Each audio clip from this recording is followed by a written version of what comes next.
मौर्य वंश का जो वास्तविक संस्थापक है वो चंद्रगुप्त मौर्य को मानते हैं। किसको मानते हैं? चंद्रगुप्त मौर्य। इसका ही प्रधानमंत्री था जिसका नाम था क्या? चाणक्य। क्या नाम था? चाणक्य। इन लोगों ने किस प्रकार से चाल चला था, सिकंदर को किस तरह वापस भेज दिया था, इसके बारे में हम लोग क्या किया लास्ट वीडियो, पिछले वीडियो में देख चुके हैं। अब हम देखते हैं कि मौर्य वंश की स्थापना किस तरह की है। जब सिकंदर को इन्होंने वापस भेज दिया, यानी कि मगध पर आक्रमण करने से रोक लिए, तब इन्होंने क्या किया कि यानी कि जो मगध था उसके किनारे किनारे आरी आरी से जितने भी छोटे छोटे राज्य दिखते गए, इनको ये लोग क्या करते थे? आपस में क्या करते थे? इसको जीतते जाते थे। धीरे धीरे क्या है, इसको अपने राज्य में मिलाते जाते थे। धीरे धीरे अपने राज्य में मिलाते जाते थे। जब तक ये मिला लिए, अब पहुंच गए थे आखिरी शासक यानी कि राज दरबार में। कहां पर? राज दरबार में, जहां पर बैठा था कौन? घनानंद। कौन बैठा था? घनानंद। नंद वंश का आखिरी शासक था घनानंद, जो क्या करता था? एकदम हमेशा पी पा के एकदम पूरा फुल रहता था, एकदम ऑर्केस्ट्रा देखे रहता था, हमेशा का ऑर्केस्ट्रा देखते रहता था, पी के एकदम फुल रहता था। इसको किसी भी प्रकार का कोई ख्याल नहीं रहता था। अगर कोई कुछ बोल दिया तो क्या करता था? एकदम गुस्सा था, एकदम नकिए पर, कैसे तू बोल दिया बे, मैं राजा हूं, राजा को ऐसे बोल देगा तू? एकदम पूरा कठिन से कठिन क्या देता था? सजा देता था। यही का किया था जब चंद चाणक्य आए थे इसके दरबार में बताने कि उधर से सिकंदर आ रहा है आक्रमण करने के लिए, तो ये गुस्सिया के का किया था? इसका चोटिये पकड़ के फेंकवा दिया था अपने दरबार से बाहर। कहा था इस ससुर कहा का पंडित आगल हमके उपदेश देवे का है। तो इसने क्या किया? इन लोगों ने जब इसके राज दरबार में घुसे, तो राज दरबार में घुसने के लिए यानी कि घनानंद को मारने के लिए बहुत ही परिश्रम करना पड़ता था। क्यों? क्योंकि राज दरबार था भाई साहब, वहां पर बहुत ज्यादा सेना रहती थी। तो उस समय काम आई घनानंद की ही बेटी थी जिसका नाम था दूरधरा।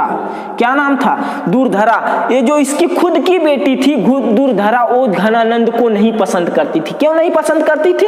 क्योंकि ससुरा हमेशा पी पा के फुल रहता था। अब इसको भी नहीं मानता था, इसकी मैयों को लतियाता था, इसके माता को भी नहीं पसंद करता था, इसीलिए पसंद नहीं करती है। आपको पता होगा कि घर का भेदिया लंका ढावे। अब इसने क्या किया? दूरधरा ने जब पता चला कि चंद्रगुप्त मौर्य इसकी धीरे धीरे सेना को, इसके राज्य को धीरे धीरे जीत रहा, हड़प रहा है, तो ये जाकर मिल गई इसको और सारा जगह बता दी कि किस जगह से जाएंगे तो घनानंद को क्या करेंगे? मार डालेंगे। तो ये क्या किया? इसकी मदद से और इसकी चालबाजी से। किसकी चालबाजी से? चाणक्य का उपदेश लेकर और दूरधरा की मदद से क्या किया कि राज दरबार में घुस गया और घनानंद का अंत कर दिया। घनानंद का अंत कर दिया, जिससे नंद वंश का अंत हो गया। वहीं से शुरू हो जाता कौन सा? मौर्य वंश। कौन सा वंश शुरू होता है? मौर्य वंश। अब बात आयल कि ई धई के पूछन ये चंद्रगुप्त मौर्य अपन प्रधानमंत्री बनौने चाणक्य के, और चाणक्य से पूछे कि देखिए गुरुजी, ई जवन है दूरधरा पहले से राजकुमारी रही है, पहले से क्या है? राजकुमारी रही है। अगर ये हम लोगों की मदद नहीं की होती ना, तो हम लोग इनको मारने में बहुत ही कठिनाई हुई होती, जल्दी नहीं मार पाते। कहे अबे चुट्टा बताना, साफ साफ बता तू कहना का चाह रहा है।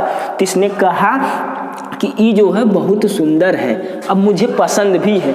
कहा तो सीधे सीधे बताना बिया करे चाहते, कह दे, कौन दिक्कत है? तो इसने क्या किया? चंद्रगुप्त मौर्य ने दूरधरा से क्या किया? शादी कर लिया और अपने क्या है, इसको अपनी पत्नी बना लिया। और क्या हुआ? इसी से एक तो इसका पुत्र पैदा हुआ जिसका नाम था बिंबिसार। क्या नाम था? बिंबिसार नामक एक तो पुत्र पैदा हुआ। ठीक है। अब बात आती है कि जब ये था तो अपना राजपाट कर रहा था और जाति से शूद्र था, नीच जाति का था। इसीलिए क्या है कि इसके जो दरबार में यानी कि इसके जो प्रजा थी उसमें जो धनी धनी लोग थे, धनी धनाट, वो इसको चंद्रगुप्त मौर्य को राजा स्वीकार नहीं कर रहे थे, कह रहे थे ये राजा नहीं होगा। तब जाकर इस चाणक्य महोदय ने क्या किया? लोगों को जाकर बहुत समझाए, कहे देखिए ये जो चंद्रगुप्त मौर्य है ना, ये बहुत ही कुशल और योग्य शासक है, अपनी प्रजा का क्या करेगा? विशेष ध्यान देगा, इसीलिए ये एकदम राजा की योग्य है, अपने मगध का और विस्तार करेगा। तो बहुत तरह से समझाएं, अच्छी अच्छी तरह से जितना हो सकता था उनको समझाएं, लोग माने। और वाकई में जो चंद्रगुप्त मौर्य था बहुत ही कुशल शासक था, यानी कि राजा बनने के योग्य था। कौन? चंद्रगुप्त मौर्य। तो उसने क्या किया, अपने मगध साम्राज्य का विस्तार करते गया और एक घटना घटी। क्या घटी कि जो सिकंदर था, कौन था, सिकंदर को तो वापस भेज दिए थे लोग चाणक्य मौर्य पहले ही नीति में, परंतु इसका जो थल सेनापति था जिसका नाम था सेलुकस निकेटस, क्या नाम था, सेलुकस निकेटस, इसने क्या किया कि अपनी एक तो विशाल सेना मजबूत कर लिया और क्या कहा कि अब हम क्या करेंगे, यहाँ से चलेंगे मगध पर आक्रमण करेंगे। अब इसकी भी सेना में वही डर थी कि हम क्या करेंगे, है जो व्यास नदिया है इसको हम नहीं पार करेंगे। इसकी सेना डर रही थी, कहे कि भारत जो है वो देवों की धरती है, अगर कोई युद्ध की दृष्टि से भारत में प्रवेश करता है तो कौनों का अखियाँ फूट जाई, कौनों का कनवे में से खून आवे लगी, यानी कि विभिन्न प्रकार की बीमारी हैजा फैजा फैल जाई। मगर ये नहीं माना, कौन नहीं माना, सेलुकस निकेटस। इसकी सेना बहुत समझाने का प्रयास की मगर नहीं माना। इसने कहा क्या है कि पहले मैं ही पार करता हूं तब तुम लोग पार करना, अगर मैं सेफ रहूंगा तब। ये गया, ये सेफ रह गया तो इसकी सेना क्या हुई, आई। अब ये तो सोचा यहाँ पर मगध का शासक होगा कौन, घनानंद होगा, पर यहाँ जब इसको गुप्त सूत्रों द्वारा पता चली कि घनानंद का अंत करके कौन है, यहाँ पर चंद्रगुप्त मौर्य शासक बन चुका है जो बहुत ही कुशल और योग्य शासक है। तो इसको बहुत गुस्सा लगे, ससुर है तो हमारे सेना में आया ना, कुछ सेना में आई घुस के, यह कुल तो भगवना है डरवाई और गुस्सियाया, कहा अब तो नहीं छोड़ेंगे बेटा चंद्रगुप्त मौर्य, तो ऐसे एकदम कौनो कलल का ना छोड़ा। तो इसने क्या किया, घोषणा कर दिया कि अब हम क्या करेंगे, युद्ध लड़ेंगे चंद्रगुप्त मौर्य से। चंद्रगुप्त मौर्य भी थोड़ा मोड़ा डरा गए अपने किसके पास, चाणक्य के पास गए, कहें गुरुजी है तो आ गया है, फिर से युद्ध लड़ना चाहता है, अब क्या किया जाए। कहें अरे यार कहें टेंशन लेता हुआ तुम, जब तो हम लोग राजा ना रानी, हम लोग के हाथ में सत्ता नहीं थी, तब तो हम सिकंदर को इसके अब्बा जी को भगा दिए थे, अब तो हम लोगों के हाथ में पावर है, अब ये क्या कर लेंगे, कौन, सेलुकस निकेटस क्या करेंगे, चलो युद्ध करते हैं, परंतु एक नियत से, एक नियत मतलब एक विशेष प्रकार का क्या बनाकर, एक विशेष प्रकार की नीति बनाए, क्या बनाए, नीति, और युद्ध को उस डायरेक्शन में ले गए जहां से जीता जा सकता था। इसने क्या किया कि उस समय का थोड़ा ट्रांसफर करते गए, युद्ध के ट्रांसफर करते गए। जब वर्षा की ऋतु आ गई तब युद्ध को क्या किया, घोषणा कर दिया कि अब युद्ध होगा, अब क्या होगा, युद्ध होगा। अब क्यों ये ऐसा किए, क्योंकि इसको पता चल चुकी थी कि जो चंद्रगुप्त मौर्य है इसकी सेना में विशाल विशाल हाथी हैं, तो ये ससुरा यहाँ से हाथी लेकर आया था, जिसकी पता चल गई चंद्रगुप्त के प्रधानमंत्री चाणक्य को कि ससुरा हाथी लेके आया है, चलो बरसात के मौसम में युद्ध किया जाएगा, मजा आ जाएगी।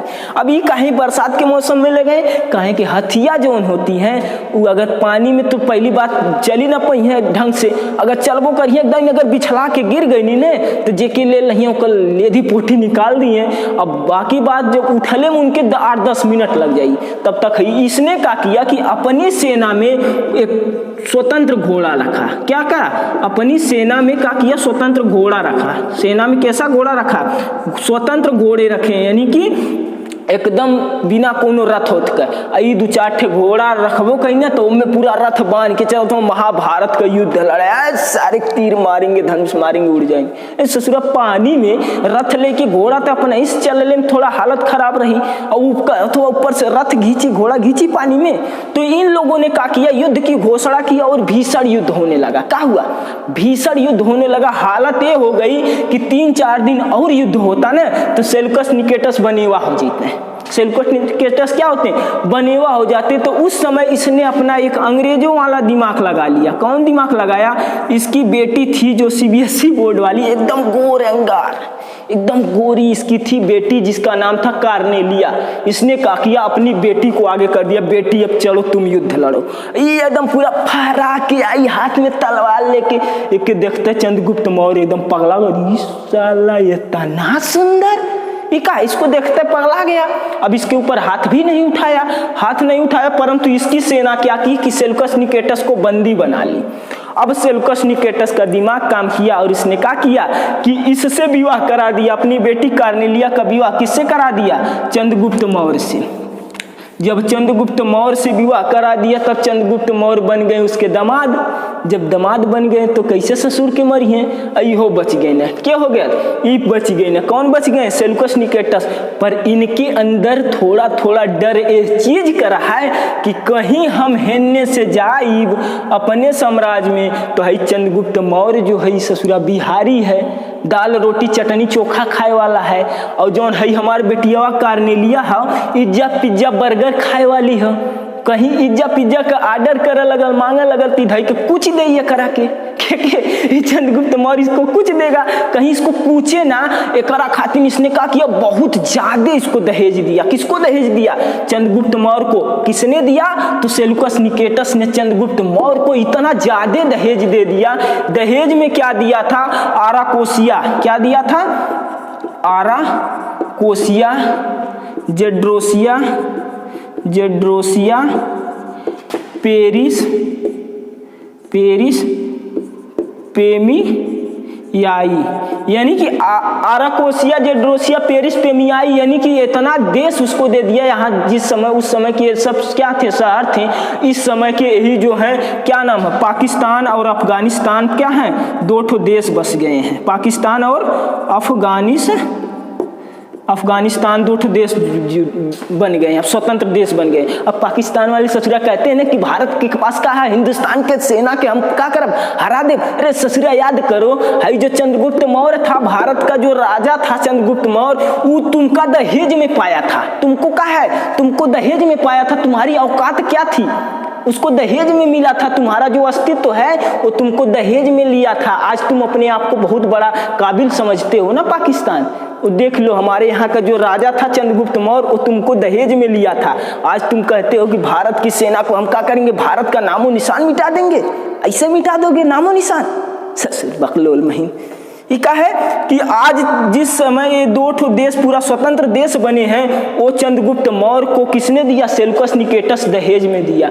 तब वो ये करे का है, तब वो इसके पास किसकी डर थी कि कहीं ये तोड़े ना, कहीं का चंद्रगुप्त मौर्य हमरे बिटियावा के कहचे ना, एकरा खातिर अपन अठे राजदूत भेज दिया इसके दरबार में। किसके दरबार में, अब यहाँ पर आ गया है चंद्रगुप्त, मगध का राजा कौन बन गया है, चंद्रगुप्त के दरबार में किसको भेज दिया, अपना अठो राजदूत भेज दिया जिसका नाम था मेगस्थनीज। मेगस्थनीज नामक अठो अपना राजदूत भेज दिया। अब जब राजदूत इसका आया कहाँ पर, मगध में, अब यहीं पर आकर इसे क्या करता था, ये बताया था इसको, कौन बताया था, सेल्यूकस निकेटस बोला था कि अगर ई यानी कि चंद्रगुप्त मौर्य अगर तन को मारेगा हमारे बिटियावा कार्नेलिया के ना, तन को गरियाई ओरियाई ने, तो हमके संदेशा भेज दिया। संदेशा भेजिया तो हम वहां से के आके समझाए, नहीं तो अपन सेना लेके आके इनके तोड़ देवे। तब वो डरात रहे। अब फिर ये कहा है कि ये दोनों इतना सुंदर थी कार्नेलिया। अब सुंदर बीवी पाने के बाद थोड़ा मोड़ा नखड़ा उखड़ा भी सह लेते हैं सब लोग थोड़ा मोड़ा नखड़ा उखड़ा भी क्या करते हैं, सह लेते हैं। तो ये लोग बहुत अच्छे से रहने लगे। ये मेगस्थनीज भी आकर इसको भी बहुत पसंद आया, ये भी यहीं पर क्या किया, रहने लगा। और इसने सूचना पहुंचाया कि अब क्या है कि चंद्रगुप्त मौर्य आपकी बिटिया कार्नेलिया को क्या कर रहा है कि बहुत सुरक्षित रख रहा, बहुत सेवा पानी कर रहा है, कोई दिक्कत परेशानी की बात नहीं है। ये भी क्या किया कि यहीं पर आकर बस गया। कौन, मेगस्थनीज भी यहीं पर बस गया। तो कुछ दिन बीतते गया, ये जो चंद्रगुप्त मौर्य अपने राज का यानी कि मगध का विस्तार करते गया और क्या उसका सेवा पानी करते गया। कुछ दिन बाद इसने चंद्रगुप्त मौर्य ने किससे पूछा, मेगस्थनीज को बुलाया, कहा कि अच्छा बताओ मेगस्थनीज, इस ससुरा जो सेल्यूकस निकेटस था यानी कि हमारे जो ससुर जी हैं, इसको जब कहा है कि हमसे युद्ध भी किया और हारा भी, और हारा तो हारा अपने बियाह करा दिया अपने बेटी से हमसे, और बियाह तो कराया ही, साथ में दूठो देश दे दिया, इतना ज्यादा दहेज दे दिया। आखिर जब दहेज देवे कराल तो काहे हमसे युद्ध करे चाहता। ये बताएं मेगस्थनी कि आप बकलोल हैं का, इसके जो राज्य है, इसके राज्य में कुशल हाथी नहीं मिलती हैं। सब हाथी जो एकदम सीबीएसई वाली होती है, मतलब एकदम सुस्त रहती है हाथी, और जो आपकी यहाँ हाथी मिलती है ना वो एकदम चुस्त दुस्त फुर्तीली होती हैं। तो हाथी के लिए हाथी चाहिए थी आपसे, इसलिए इसने आपको आक्रमण किया था। कहे यार इतनी छोटी सी बात के लिए आक्रमण कर दिया, ले जाओ दो इसको 500 हाथी। तो इसने क्या किया कि 500 हाथी गिफ्ट में दे दिया। किसको दे दिया? हाथी जो है सेल्यूकस निकेटस को 500 हाथी गिफ्ट में दे दिया कि लीजिए ससुर जी, अब आप आराम से जिए खाइए, कोई दिक्कत नहीं है, आपकी बेटी हमारे पास क्या रहेगी, एकदम सुरक्षित रहेगी, किसी भी प्रकार की दिक्कत नहीं है। ठीक है। मेगास्थनीज ने भी क्या किया कि मेगास्थनीज इंडिया में रहने लगा, ये भी नहीं गया, समय समय पर खत भेजता था कि आपकी बेटी जो कार्नेलिया है वो बहुत सुरक्षित रह रही यहाँ पर। ठीक है। तो मौर्य वंश का विकास ऐसे होते गया, कुछ समय बीता कि तो इसने क्या किया कि जो मेगास्थनीज था वो भारत में रहकर ही एक किताब लिख दिया जिसका नाम था इंडिका। इंडिया में रहकर लिखा, इसलिए इसका नाम क्या रखा? इंडिका रख दिया। क्या नाम रखा? इंडिका नाम रख दिया उस किताब का। और इसने क्या किया, इसने बताया कि जो भारत के लोग हैं ना ये ज्यादातर पढ़ने में इंटरेस्ट लेते हैं, लिखने में इंटरेस्ट नहीं लेते हैं। कौनो मोट किताब पढ़िए ढाई के पलटे लगी हैं, यानी क्या करिए खाली पढ़िए। अब कह दे बाबू तनी 10 पन्ना लिख दे, 2-4 पन्ना लिखिए, कहीं अंगूरी दिखा ला के लिखे जाए, हम खाली पढ़ा बढ़िया स्टोरी मिल जाए पढ़ के एकदम दबा के पढ़ेंगे। यानी कि इसने क्या कहा कि जो भारत के लोग हैं ना वो केवल और केवल पढ़ने में इंटरेस्ट लेते हैं, लिखना उखना पसंद नहीं करते हैं। और इसने ही क्या किया कि भारत के लोगों को टोटल 7 वर्गों में बांट दिया। किसने कितने वर्गों में बांटा कि जितने भी भारत में लोग रहते हैं ना उनको 7 वर्गों में बांट दिया। वर्ग कैसा था? जैसे ऊंचे, नीचे, मिडल, ऐसे करके 7 वर्गों में भारत के लोगों को बांट दिया। और बांटने का इसने यहीं पर रखकर तो किताब लिखा जिसका नाम था, क्या नाम था? इंडिका नाम था। ठीक है। क्या नाम था? इंडिका नाम था इसकी किताब का। ठीक है। और आगे चलकर क्या हुआ कि चंद्रगुप्त मौर्य ने क्या किया कि बंगाल अभियान किया। क्या किया था? बंगाल अभियान किया था। कौन? चंद्रगुप्त मौर्य ने एक तो अभियान किया था जिसका नाम था बंगाल अभियान, जो वहां पर स्थित है। क्या नाम है? महास्थान का अभिलेख मिला है। महास्थान का अभिलेख मिला है जिससे क्या होता है कि बंगाल अभियान का पता चलता है कि चंद्रगुप्त मौर्य जो है ना इसकी सेना इसका जो राज्य विस्तार था वो बंगाल तक फैला हुआ था। कहाँ तक फैला हुआ था? बंगाल। एक बार का हुआ कि इसके ही दरबार में क्या पड़ गया कि गोरखपुर में एक जगह है जिसका नाम सागौर है। क्या नाम है? सागौर नामक स्थान है। सागौर नामक स्थान, वहां से एक तो ताम्र का मिला, ताम्र का अभिलेख मिला है, यानी कि शिलालेख मिला है, जिससे यह जानकारी मिलती है कि इसके समय में एक बार क्या पड़ गया था? अकाल पड़ गया था। अकाल पड़ गया था, भूखमरी हो रही थी, लोग मरे जा रहे थे, अकाल पड़ गया था। तो उस समय इसने क्या किया था कि लोगों से मदद मांगी थी। जो लोग धनी धनाढ़ से थे ना उन्होंने क्या किया था कि मैं दान दे रहा हूं, आप लोग भी दान दीजिए। जैसे देखिए कोरोना काल में क्या हुआ कि नरेंद्र मोदी ने पीएम फंड में क्या करिए, सभी लोग दान करिए, जितना हो सकता उतना, देश अकाल से जूझ रहा है।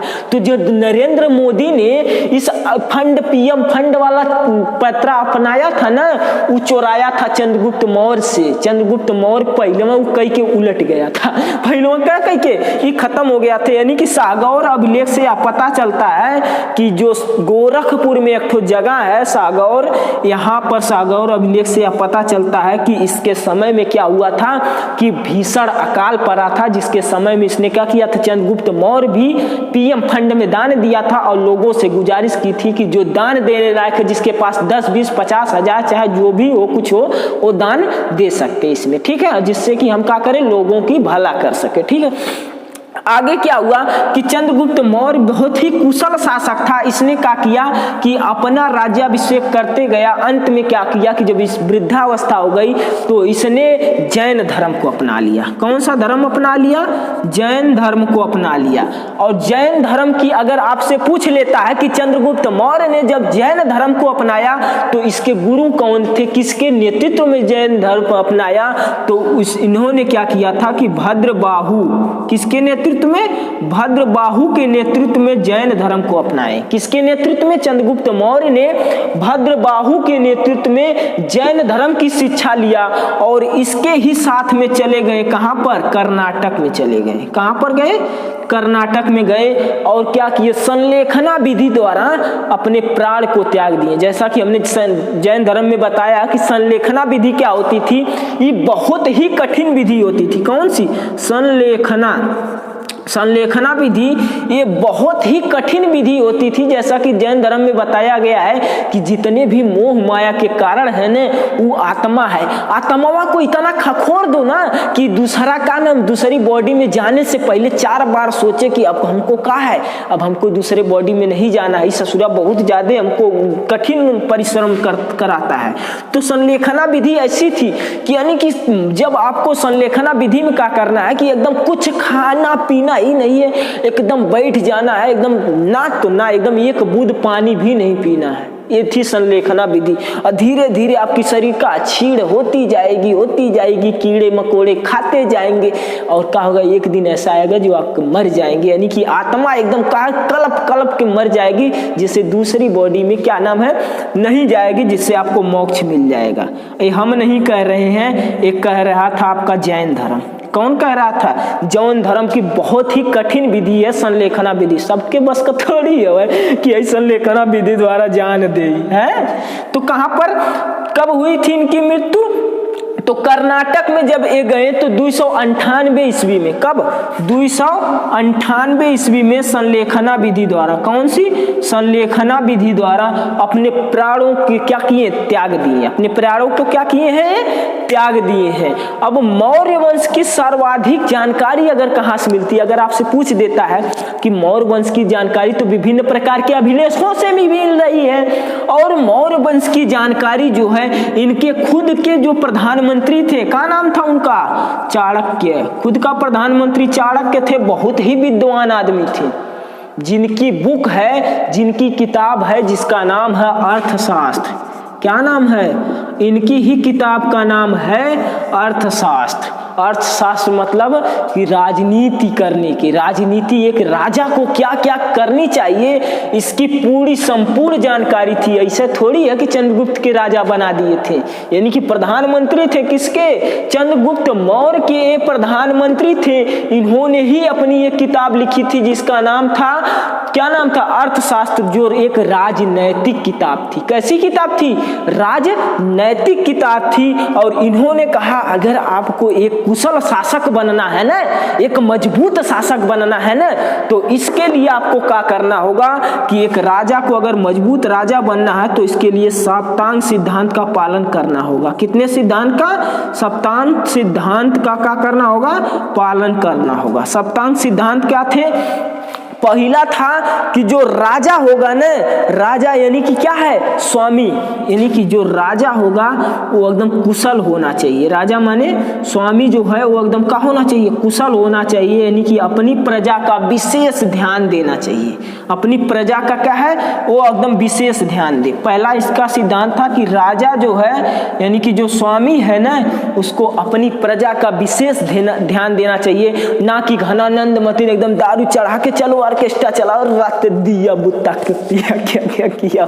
यही ना कि राजा को क्या है कि अपनी प्रजा का बहुत ही विशेष ध्यान देना चाहिए, एकदम कुशल यह शासन करना चाहिए, जिससे क्या हो कि आपकी सेना एकदम स्वतंत्र रहे, एकदम अच्छा महसूस करे। और दूसरा चीज इन्होंने बताया था कि जो आपका राजा का मंत्री होना चाहिए, क्या होना चाहिए? राजा का जो मंत्री हो। दूसरे सिद्धांत में क्या है कि राजा को अपने मंत्री भी ऐसा चुनना चाहिए कि जो एकदम सत्यवादी हो, यानी कि जो राजा के प्रति अगर राजा कहीं गड़बड़ात है ना तो कर सहयोग करे, ना कि धई के राजा तनकी तो भूल करत धई के वही का करे, अच्छा ई ससुर के राजा बनले तन को गुड़े ना ई का करी ले चली भोंक दे तलवार, हम खुद राजा बनब, हमके कहा अब हम ही के राजा बनले, हमरे अंदर बहुत ज्यादा का है क्वालिटी है। तीसरा चीज इन्होंने बताया कि जनपद, क्या नाम है? जनपद। जनपद मतलब क्षेत्र, जनपद मतलब क्षेत्र। जैसे इनका जनपद था यानी कि महाजनपद हो चुका था, मगध साम्राज्य, यानी कि जो इनकी जितना भी राज्य क्षेत्र हो ना, वहाँ पर कम से कम एकाध बार पूरा भ्रमण करना चाहिए, लोगों की समस्याओं को देखना चाहिए, जमीनी स्तर पर उतर कर काम करना चाहिए। इसकी जानकारी कौन दिए थे? इन्होंने अपनी ही बुक जिसका नाम था अर्थशास्त्र उसमें दिया था। अगला चीज इन्होंने बताया था कि अपने जो राजा हो ना, वो किसका निर्माण करवाएं? दुर्ग का निर्माण करवाएं। किसका निर्माण कराएं? दुर्ग का निर्माण कराएं, जिससे क्या है कि उनकी प्रजा सुरक्षित महसूस करे, जिसके क्या है उनकी प्रजा क्या करे? सुरक्षित महसूस कराए। ठीक है, अगला इन्होंने दिया था जिसका नाम है कोष। क्या नाम है? कोष, यानी कि पीएम फंड। इन्होंने बताया कि जो तो अगर बढ़िया राजा बनना है ना, अच्छा कुशल शासक बनना है ना, तो उसके लिए आपको क्या करना पड़ेगा कि कोष में एक तो एक्स्ट्रा कोष बनाइए, जिसमें क्या है कि थोड़ा थोड़ा मात्रा में धन इकट्ठा करते जाइए। अब बाइद भी कभी अकाल पड़ जाता तो यही धना की निकाल के वो में काम कैला का है, एक तो काम कर, तभी आप एक तो योग्य शासक बनेंगे, नहीं तो बनने लायक नहीं है। समझ में आ रही है ना बात? ठीक है, अगला इन्होंने बताया था, यानी कि छठवां सिद्धांत इन्होंने दिया दंड का। कौन सा दिया? दंड का, यानी कि न्याय का। इन्होंने बताया कि अगर आपको एक तो अगर कुशल शासक बनना है ना, क्या कुशल शासक बनना है ना, तो इसके लिए आपको किसका? दंड का प्रावधान करना चाहिए, यानी कि एकदम कुशल न्याय होना चाहिए, किसी के साथ कोई अपराध नहीं, कोई जातिगत भेद व्यवहार नहीं। जो दोषी है उसको सजा दीजिए, जो निर्दोष है उसको बाइज्जत बरी कर दीजिए। यानी कि क्या है, एकदम दोषी है तो उसको कठोर से कठोर सजा दीजिए, जिससे क्या हो कि दूसरे लोग वो एक बार का नाम वो दंड करने से पहले क्या है, वो दुष्टता करने से पहले 4 बार सोचें क्या है कि हमको इससे क्या करेंगे, अगर हम ये काम करेंगे तो राजा क्या करेगा, हमको न्याय के रूप में क्या करेगा, हमको दंडित करेगा, बहुत भीषण मारेगा। और 7वां चीज उन्होंने बताया कि जो राजा के मित्र होने चाहिए ना, वो वफादार होने चाहिए। राजा को बहुत ज्यादा मित्र नहीं बनाना चाहिए, 2-4 हो मगर बहुत बढ़िया बढ़िया मित्र हों, जो उनका करें बुरी परिस्थिति में भी क्या करें, इसकी मदद करें। ये तो रहा साथियों आपका मौर्य वंश। मौर्य वंश का अगला शासक बनेगा बिंबिसार। कौन बनेगा? बिंबिसार। यही था कौन? चंद्रगुप्त मौर्य के जो थे, क्या नाम है, सेनापति थे, सॉरी प्रधानमंत्री थे चाणक्य। उन्होंने सप्तांग सिद्धांत दिया। किसमें दिया? तो इनकी बुक थी जिसका नाम था अर्थशास्त्र। अर्थशास्त्र में बताया कि क्या है कि एक राजा को 7 सिद्धांतों का पालन करना चाहिए। तो यही उनका 7 सिद्धांत था। पहला था क्या? राजा कैसा होना चाहिए, मंत्री कैसा होना चाहिए, उसके राज दरबार में यानी कि जनपद का क्या हाल होना चाहिए, दुर्ग, कोष, दंड और मित्र। यही 7 सिद्धांत दिए थे कौन? चाणक्य दिए थे। समझ में आई बात?